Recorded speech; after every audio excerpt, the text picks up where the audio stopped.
Losing your momentum. Understanding, run out of steam. Hello, everyone. Today, we're diving into a very interesting English phrase, run out of steam. This expression is widely used in both casual and formal English, and understanding it can really add to your fluency. Let's explore what it means, where it comes from, and how you can use it in your everyday conversations. The phrase, run out of steam, is used to describe a situation where someone loses the energy, enthusiasm, or motivation to continue doing something. Think of it as starting a task with a lot of energy, like a steam engine chugging along, and then gradually losing that power until you can't go any further. It can apply to physical activities, but it's also frequently used for mental or emotional situations. This expression has its roots in the era of steam engines, which were a major mode of transportation in the 19th and early 20th centuries. These engines ran on steam power, and if they ran out of steam, they would stop moving. It's a literal translation of what happens when motivation or energy wanes.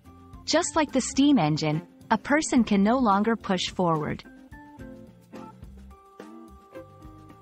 To help you understand how to use run out of steam in conversation, here are a few examples.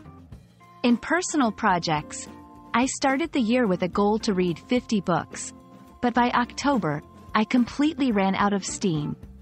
In professional contexts, the team was working hard on the project, but halfway through, they just ran out of steam. In physical activities, I was doing really well in the marathon, but around the 20th mile, I ran out of steam. While it's a common experience to run out of steam, there are ways to mitigate it. Set realistic goals. By setting achievable targets, you're less likely to lose motivation. Take regular breaks. Short breaks can help recharge your mental and physical batteries. Stay motivated. Find what inspires you and keep that in mind as you work towards your goals. Understanding the phrase, run out of steam, not only enriches your English vocabulary but also gives you insight into how to express feelings of exhaustion or lack of motivation in a nuanced way. We hope this video has energized your learning journey and that you won't run out of steam in exploring the vast world of English expressions. Thank you for watching, and see you in our next video.